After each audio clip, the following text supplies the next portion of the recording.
மறக்காம சர்ப்ரைஸ் பண்ணுங்க. தேங்க்யூ.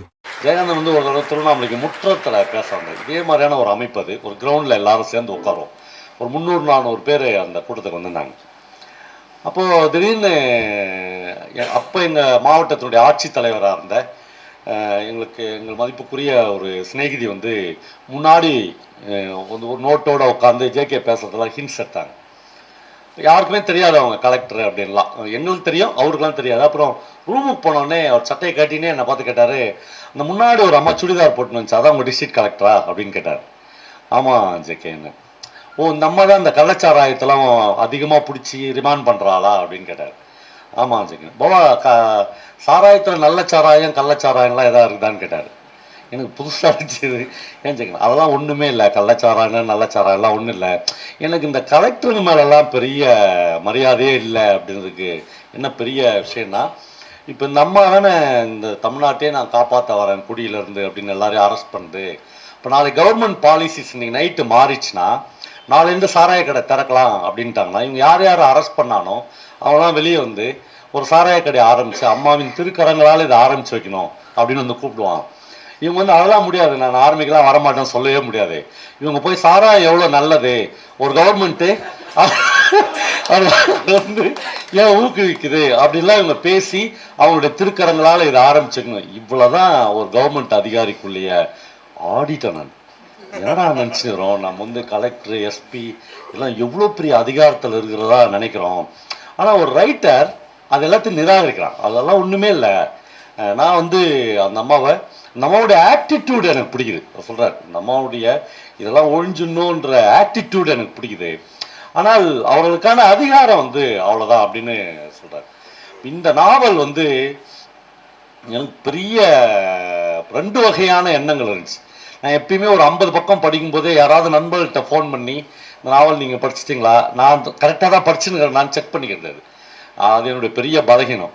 ஒரு நண்பர்கிட்ட போய் ஃபோன் பண்ணி சொன்னேன், அவருக்கு தெரியும் நான் இந்த நாவல் படிக்க போகிறேன், அதை பற்றி பேச போகிறேன். அவர் ஒரு அரசூழியர். அவர்கிட்ட ஃபோன் பண்ணி நான் இந்த நாவல் படிக்கிறேன், ரொம்ப தட்டையாக இருக்குது, லாங்குவேஜே ரொம்ப சாதாரண லாங்குவேஜாக இருக்குது அப்படின்னு. உடனே அவர்கள் தங்களுடைய பொதுவான மூளைகளில் சிலர் ஏற்றி வச்சுருப்பாங்களே, அவர் ஒன்று ஏங்க ஒரு கலெக்டர் போய் என்ன பெருசாக எழுதிட போகிறாரு, அது ஒரு அவங்க வந்து ஏதோ என்ன பொதுவாக தமிழ்நாட்டில் இல்லை இந்தியாவிலேயே அப்படி ஒரு எண்ணம் இருக்குது. என்னென்னா, இந்த ஒரு தடவை சீமோகன் வந்து என்னை பார்க்க வந்திருந்தப்போ அவரும் நானும் பேசியிருந்தப்போ என்னுடைய நண்பர் ஒருத்தர் போய் அவர் சந்திச்சுட்டு வந்தார். என்ன மோகன் சார் எப்படி இருந்துச்சு அந்த சந்திப்புன்னு கேட்டேன். அவர் ரொம்ப அழகாக ஒரு வார்த்தை சொன்னார். ஆமாம், அவர் சேருக்கு அண்டாண்ட உட்காந்துல, நான் சேருக்கு இந்தாண்ட உட்காந்துல, அதனால் இவ்வளோ அட்வைஸ் பண்ணார் எனக்கு, நான் எப்படி நல்லா வாழணும், நான் எப்படி வாழ்க்கையை வந்து தவற விட்டேன் அப்படின்லாம் சொன்னார். இந்த சேருக்கு இந்த பக்கம் உட்காந்துக்கிறவங்க எல்லாருக்குமே ஒரு பெரிய அட்வைஸ் டோன் வந்துடும். அவங்க ஏதோ பெரிய வாழ்க்கையை கரெக்டாக வாழறதாகவும், இந்த எதிரில் உட்காந்துக்கிறவங்க வாழ்க்கையை ஏதோ ஒரு வகையில் நீ தோல்வி அடைஞ்சதானே மகனை என் முன்னாடி உட்காந்துக்கிறேன்னு அர்த்தம் அதுக்கு. நீ ஏதோ ஒரு வகையில் என் முன்னாடி உட்காந்துக்கிறேன், அப்போ நான் சொல்கிறதெல்லாம் கேட்டுக்கோ அப்படின்னா. இந்த சுய முன்னேற்ற புத்தகங்கள், செல்வந்தர் ஆகுது எப்படி, ஐஏஎஸ் ஆகுது எப்படி, அப்படிலாம் ஒரு 100கணக்கான புத்தகம் எழுதுறாங்கல்ல, அந்த டோன் தான் அது. அந்த சேருக்கு இந்த பக்கம் உட்காந்து இந்த பக்கம் இருக்கிறவனுக்கு உபதேசிக்கிறது. முதல்ல அந்த இடத்துலேருந்து அப்படியே முற்றிலும் வேற ஒரு இடத்துக்கு இந்த நாவல் இருக்கு. இதில் ஒரு இடத்துல கூட அட்வைஸு நீ அதெல்லாம் ஒன்றுமே இல்லை. அது ரொம்ப பிடிச்சமான ஒரு விஷயம். அப்புறம் 50 பக்கத்துக்கு அப்புறம் தான் நாம் ஏமாந்துட்டோம் அந்த நாவலில் அப்படின்னு தோணுச்சு எனக்கு. அப்புறம் படிக்க பயங்க அப்படியே சீட்டுக்கிட்ட கலைச்சு போடுறாரு. நான் ரொம்ப தட்டையான ஒரு மொழி இருக்குது அப்படின்னு ஏமாந்தேன். அப்புறம் வந்து நேரடியாக கதை சொல்கிறாரு அப்படின்னு ஏமாந்தேன். அதெல்லாம் இல்லை. அதுவும் குறிப்பாக இந்த நாவலினுடைய கடைசி 50 பக்கங்கள் இருக்குதுல்ல, அது நம்மளை பயங்கரமாக டிஸ்டர்ப் பண்ணுது. வேறு தர்க்கங்களை உருவாக்கினே ஒவ்வொருத்தரும். அந்த அந்த முத்தையா தாத்தா வந்து எல்லா லைஃப்லேயும் 90களுக்கு முன்னாடி இருக்கிற எல்லா கிராமங்கள்லேயும் ட்ரங்க் பெட்டியோட அந்த சவரக்கத்தியோட போகிற ஒரு முத்தையா தாத்தாக்களை வந்து நம்ம பார்த்துருப்போம். ஆனால் என்னென்னா, ஒரு ரொம்ப ஒரு அன்பான மனுஷனாக அவர் காமிக்கிறார். பெரும்பாலும் பாஸ்கர் சக்தி சொன்ன மாதிரி நாவீதர் சமூகத்தை சார்ந்த எந்த ஊர்லேயுமே நீங்கள் ரொம்ப ஒரு வன்முறையான ஆளை பார்க்கவே முடியாது. அவங்களுக்கு பெரிய கனிவும் பொறுமையும் அன்பும் காதலுமா மனிதர்களை பார்க்க அவங்களுக்கு கற்றுனுப்பாங்க. அதுக்கு அந்த தொழில் கற்றுக் கொடுத்த பொறுமை தான் காரணமாக கூட இருக்கலாம். அப்புறம் பெரிய இன்டலெக்சுவலாக தான் எல்லாருமே இருப்பாங்க. எல்லாமே தெரியும் அவங்களுக்கு. குறிப்பாக அரசியல் தெரியும். 2 வகையில் அவங்களுக்கு வந்து ஒரு நாட்டினுடைய அரசியல் விவாதங்கள் எல்லாத்தையும் அவங்க உள்வாங்கி இருப்பாங்கன்னு எனக்கு தோணும். ஒன்று, அங்கே வர நியூஸ் பேப்பர் அது வந்து அவங்க ஆட்கள் இல்லாதப்போ ஒரு வரியாக படிப்பாங்க. ஒன்று. 2வது, அங்கே வரும்போது மனிதர்கள் நடத்துகிற விவாதங்கள், சம்பாஷணைகள் இவர்கிட்ட இருந்தே கூட ஆரம்பிப்பாங்க. யாருமே அங்கே இல்லைன்னா, என்ன திமுக இப்போ இந்த தடவை வந்துருமா அப்படின்னு ஆரம்பிச்சாங்கன்னா இவர் ஒரு கருத்து சொல்லுவார். இதுக்குள்ள இருந்து தன்னை வந்து தன்னுடைய மூளையை வந்து பயங்கர ஷார்ப்பாக்கிற ஒரு தன்மை. அது வெவ்வேறு லேண்ட்ஸ்கேப்ல இருந்து வீரபாண்டியன் வந்து விவரிக்கிறார். மதுரை, சென்னை, ஹைதராபாத், டெல்லி அப்படின்னு ஒவ்வொரு இடத்துலையும் அவர் வைக்கிற அதுக்குள்ள வர பிரதிநிதிகள் இருக்கிறாங்க. வேற வேற ஆளா இருக்கான். அது ரொம்ப புதுசா இருக்கு. அப்புறம் இதை வந்து நிறைய ட்ரீம்ஸ்ல இருந்து அவர் பேசினே போறார். அதுதான் அந்த நாவல் ரொம்ப பிரமாதமா நடக்கும். அப்புறம் இந்த கனவுகளுக்கு வந்து எங்கேயுமே எந்த தடையுமே இல்லை. அது வந்து என்னவாகலாம். அதாவது ஃப்ளைட்டு பறக்குது, ஃப்ளைட்டு கீழே விழப்போகுது அப்படின்னு ஒரு இடத்துல திடீர்னு அவ்வளோதான், இன்னும் ஒரு 5 நிமிஷத்துல எல்லாம் முடிய போகுதுன்னு நினைக்கும் போது திடீர்னு பைலட் ரூமுக்குள்ள ஒரு ஆள் போறான்.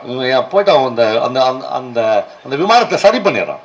ஒரு அனௌன்ஸ்மெண்ட் கொடுக்குறான், சரியாயிடுச்சு, யாரும் கவலைப்படாது.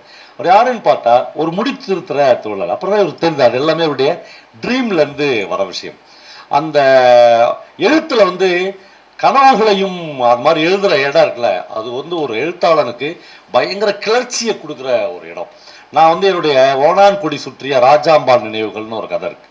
அந்த கதையில எங்க டிஸ்ட்ரிக்ட் முழுக்க நான் சொல்லுவேன், எங்க டிஸ்ட்ரிக்டே மல்லாட்டைகளால் நிறைந்தது அப்படின்னு சொல்லுவேன். அந்த ஒரு மல்லாட்டை எடுத்து, ஒரு முத்தின மல்லாட்டையை ஒரு பையன் பிரிச்சு உடைச்சி பார்ப்பான் சாப்பிட்றதுக்காக. ரோஸ் கலர்ல இருக்கும் அந்த பச்சை பயிர். நீங்க பார்த்துருந்தீங்கன்னா ரெட்டில் நல்ல ரோஸ் கலர்ல இருக்கும். அப்படி பார்ப்பான், அதில் சின்ன ஒரு உயிர் துடிக்கிற மாதிரி அவனுக்கு தெரியும். என்னடா இது ஏதோ துள்ளுதே அப்படின்னு அப்படியே பார்த்தா ஒரு அழகான பொண்ணு வருவா. அதில் அப்படியே ஒரு ராஜகுமாரி மாதிரி வந்து அவன் மேல இருந்து ஒரு ஸ்மெல் வரும். அந்த ஸ்மெல் இவனுடைய பாலியத்துல இவனுக்கு தெரிஞ்ச ஒரு வாசனை. அவன் கண்டுபிடிச்சிருவான் அந்த பொண்ணு யாருன்னு. இது எழுதும்போது ஒரு ரைட்டர் வந்து பயங்கர கிளர்ச்சி அடைவான். அந்த மாதிரியான இடங்கள் இந்த ட்ரீம்ல இருக்கு. அப்புறம் இந்த நாவல் முழுக்கவே அவர் வந்து மாத்தி நான் சொன்ன மாதிரி சீட்டுக்கட்டை மாத்தி போடுறாரு. இந்த கேத்தரினோட பேசுறாரு, வாஷிங்டன்ல இருக்காரு, முடி வெட்ட முடியலையேன்ற ஃபீல் இருக்கு. அப்புறம் தன்னுடைய ஞாபகங்களுக்கு இந்த இடத்துல எல்லாத்தையும் போறது. ஹைதராபாத் போறாரு, டெல்லி போறாரு, தன்னுடைய சொந்த ஊர் போகுது. முத்தையா வர்றாரு.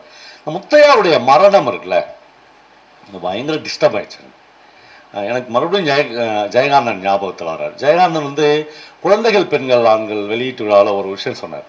அது வந்து ஒரு 12 வயசே உள்ள லட்சம் அப்படின்ற ஒரு பையன் திடீர்னு செத்து போயிடும். அவன் வந்து பிளாட்பாரத்தில் தூங்குற பையன், ரொம்ப ஒரு அப்பாவியான பையன்.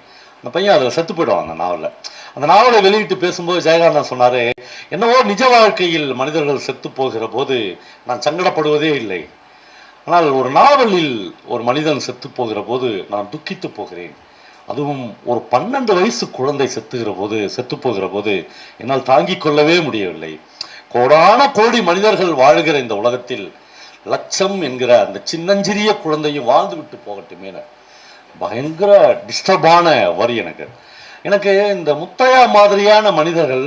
அதுவும் அந்த மரணம் வந்து ரொம்ப கொடூரமான மரணம். அது வந்து ஒரு சின்ன பேராகிராஃப்ல அவர் வந்து எழுதிப்பார். அப்படியே ஒரு லாரி அடிச்சு அப்படி உள்ள தூக்கி போட்டுக்கும், மடமடான்னு சத்தம் வரும். கொஞ்ச நேரத்துக்கு முன்னாடி ஒரு மனிதனாக போனவர் வந்து அப்படியே ஒரு சதை குழம்பா அவரை ஒரு இடம். ஆனா நல்ல மனிதர்கள், வாஞ்சையானவர்கள், அன்பானவர்கள் டக்கு நம்ம கையில இருந்து காலம் பறிச்சுன்னு ஓடிடுது. அது நம்ம வீட்டில், நம்ம சமூகத்தில், எல்லாத்துலேயும். அதை வந்து எப்படி ஒரு ரைட்டர் வந்து அதை எழுதாமல் இருக்க முடியும்? எழுதாமல் இருந்தான்னா அவன் தன்னுடைய வாழ்க்கைக்கும் தன்னுடைய ரைட்டிங்க்கும் துரோகம் பண்றான்னு அர்த்தம்.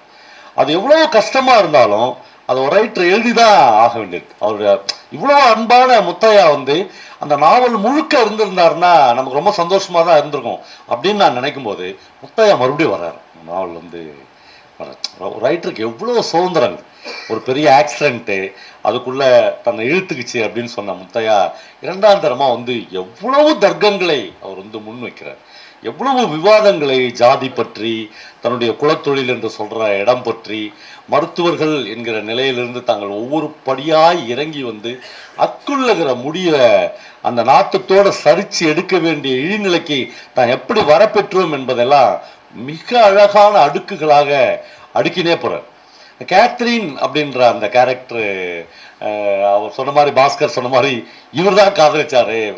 வீரமணிய சாருக்கு பயங்கர சந்தேகம் வந்துச்சு. சார் நான் அப்படியே தான் எழுதிட்டேன் சார், தப்பா குப்பா அப்படின்னாரு. இல்ல அவர் பிரச்சனை சார், அது உங்க பிரச்சனை இல்லைன்னு.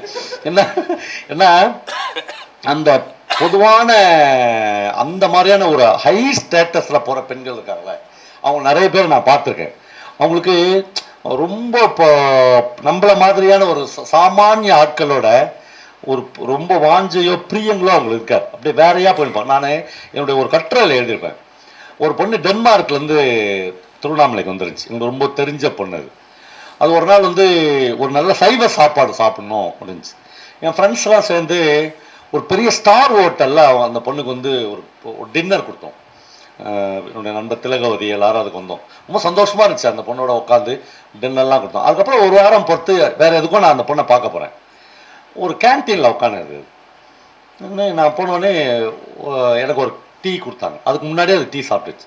அது என்கிட்ட சொல்லுது, நான் டீ குடிச்சிட்டேன், அதுக்கான காசை நான் பே பண்ணிட்டேன், நீ குடிச்ச டீக்கு நீ காசு கொடுத்துருந்துச்சு. அள்ளுட்டு அடிப்பாவி, நாங்கள் 12,000 ரூபாய் கொடுத்து உனக்கு ஸ்டார் ஹோட்டலில் டிஃபன் வாங்கி கொடுத்தோமே. நம்ம கல்ச்சர் வந்து அது இல்லை. நம்ம வந்து அப்படியான மனசு எனக்கு பயங்கர ஷாக் ஆயிடுச்சு. என்னடா இது, நம்ம வந்து ஊர்லேருந்து வரவங்க எல்லாருக்குமே சோறு ஆக்கி போடுற குடும்பம், அல்லது நம்ம சமூகமே அப்படி தின்ன வச்சு நம்ம வீடு கட்டுறவங்க, வழிபோக்கெல்லாம் உட்கார் சாமி அப்படின்னு சொல்லி மோர் கொடுக்குறவங்க, இலை போட்டு சோறு போடுறவங்க, இவன் ஒரு டீக்கு நீ காசு கொடுத்துருன்றாளே அப்படின்ற ஒரு வெஸ்டர்ன் மைண்ட் உள்ள இடம் இருக்குல்ல, அது அந்த மாதிரி ஒரு பெண்ணாதான் அந்த கேத்ரின் வந்து பயங்கர இன்டெலெக்சுவல் கம்பெனியன் தான் அவருக்கு.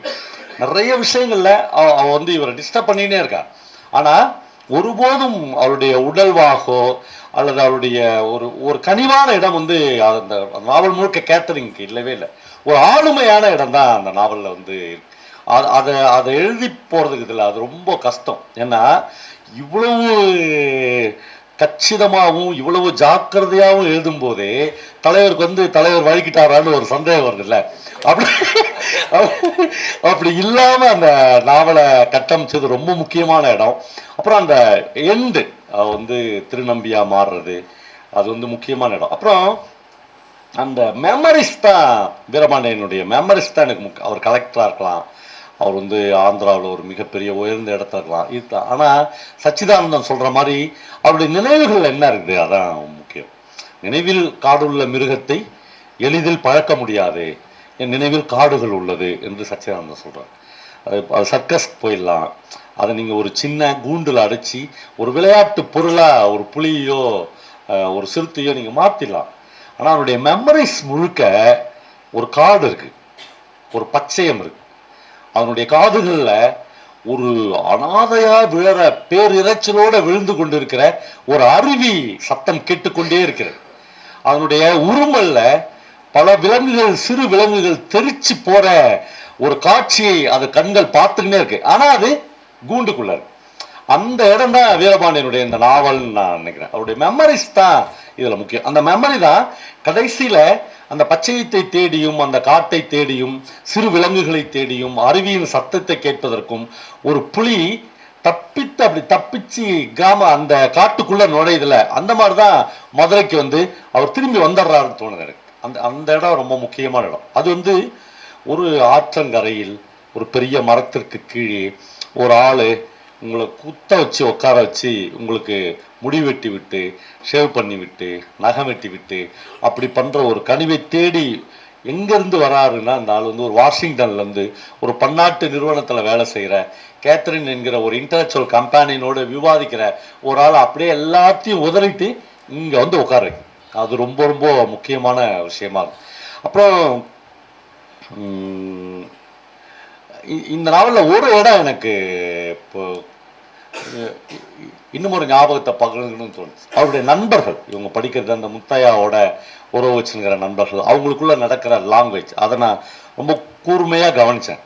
என்னன்னா இந்த அந்த ஏஜ் குரூப் பையங்க இருக்காங்களே, அதில் அதிகபட்சமாக அவங்க பொடி மயிறு அப்படின்னு ஒரு வார்த்தை யூஸ் பண்ணுறான். ஆனால் இந்த இந்த இடத்த லக்ஷ்மி சரவணகுமார் எழுதுனா எப்படி இருக்கும் அப்படின்னு நான் யோசித்து பார்த்தேன். இல்லை, ஏன்னா லக்ஷ்மியோட லைஃப் வேற. ஒருவேளை எனக்கு என்ன தோணுச்சுன்னா, நான் நான் குமாரையை படிக்கும்போது அந்த மாதிரியான அவனுடைய அந்த பால்யத்தில் ஒரு நைட்டில் ஒரு வேலிக்காத்தா முட்புதர்களுக்கு நடுவில் வெளியே போகணும் அப்படின்னு ஒதுங்கும்போது லக்ஷ்மிக்கு ஏற்படுற ஒரு அனுபவம் இருக்குல்ல, அந்த மாதிரியான ஒரு குரூரமான அனுபவம் எதுவுமே வீரபாண்டியனுடைய இந்த இந்த டெக்ஸ்ட்ல வரல. ஒருவேளை எனக்கு என்ன தோணுச்சுன்னா, தான் இருக்கிற இடம், தான் ஒரு முக்கியமான இடத்துல இருக்கிறோம், அப்படியான இடத்துல இருக்கும்போது இந்த மாதிரியான ஒரு பால்ய இழிவுகளை அல்லது பால்யத்தினுடைய குரூரமான நினைவுகளை எழுத முடியாம அது டிஸ்டர்ப் பண்ணும். நீ எழுதாத, சின்ன வயசுல உனக்கு இப்படி நடந்துச்சுன்னு இப்ப எழுதுனா நீ இப்ப எங்க இருக்கிறன்னு யோசித்து பாரு என்று பயங்கரமா அந்த இடம் டிஸ்டர்ப் பண்ணும். அப்படி கான்சியஸா அதை விட்டுட்டாரோ அப்படின்னு தோணுச்சு. ஏன்னா அந்த அந்த ஏஜ் குரூப் பசங்களுக்குரிய கான்வர்சேஷன்ல பல பகுதிகள் விடுபட்டதா எனக்கு தோணுச்சு.